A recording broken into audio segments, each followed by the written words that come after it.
Hi, this is Ashok here. I'm a trainer for CFA and you are watching FinEx training YouTube channel where I make content pertaining to CFA and investment banking topics. Preferred stock. Okay, so what is preferred stock and what are its types? That's what we are going to see in this video. So preferred stock, it is a type of stock. It is a type of stock like equity stock, but however, the characteristics are different over here. So how is it different? Number one, you will get fixed rate of dividend under preferred stock, fixed rate of dividend. Okay, number two, no voting rights. And it makes sense logically also, because when you get fixed rate of dividend, you are not going to use your voting rights judiciously, correct? So for that reason, voting rights are not given. So no voting rights, because voting rights, you are not going to use it when the rate of dividend is fixed. You will not be interested in the management of the company. As a preference shareholder, you are just interested in getting the fixed rate of dividend. So voting rights are not given, because even if it is given, you are not going to use it properly. So voting rights not given. And then during liquidation, that means when the company goes bankrupt. So during liquidation, preference shareholders are paid. During liquidation, typically assets of the company will be sold and it will be paid off, right? So when it is paid off, preference shares, equity shareholders will be paid last. Preferred shareholders will be paid before equity shareholders. Okay, preferred shareholders will be paid before equity shareholders. So they get priority, preference. It means they get preference over equity shareholders. They get preference over equity shareholders. Okay. So these are the characteristics of preferred stock. And what are the types of preferred stock? So types of preference types of preference shares. Okay.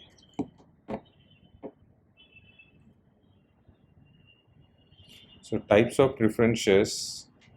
First one, convertible shares. So convertible preference shares.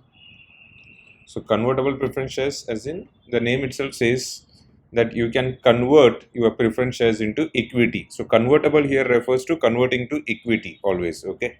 So after the specified period of time, which will be mentioned in the prospectus of the preference shares, that after a specified period of time, this preference shares can be converted into equity as per the ratio mentioned in the prospectus. If it is 1:1, then one preference shares will be converted into one stock. Then it is called convertible preferred stock. Another one is non-convertible. That means you cannot convert your preference stocks, non-convertible preference shares. So you cannot convert these preference shares into equity. That is non-convertible. The next one is cumulative preferred stock.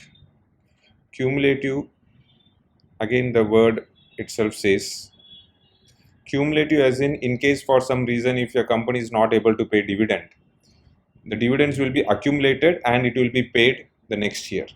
So that's why it is called cumulative preferred stock. Okay, cumulative preferred stock.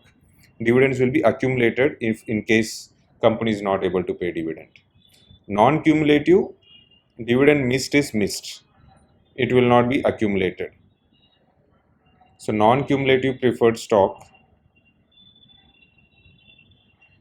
Okay, so if for some reason if company decides not to pay dividend, if the board of directors decide not to pay dividend, and so for that year they are not going to pay dividend and the preference shareholders will have to give it a miss, then it is called non-cumulative, because it will not be accumulated and paid later. So it will not be accumulated and it will not be paid later. So for that reason it is non-cumulative. Then next one is participating preference shares, participating preference shares. So participating preference shares, non-participating. So participating means here participating in the profits of the company. Say for example, imagine the company says they will pay fixed rate 10% dividend. But however, if your company reaches to certain target, if your company crosses this much of profit, certain target, if it crosses that level, they will be paid extra plus extra percentage as dividend.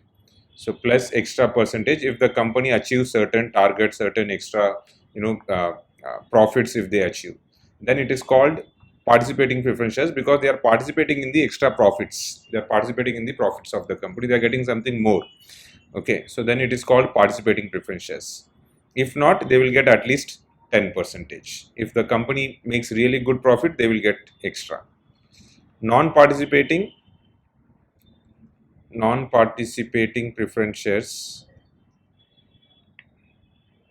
non-participating preference shares, doesn't matter how the company is performing, only the fixed rate will be given, only the fixed rate of dividend will be given,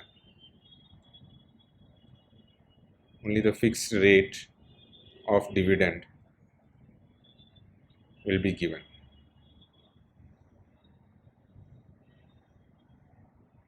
Okay, then next one,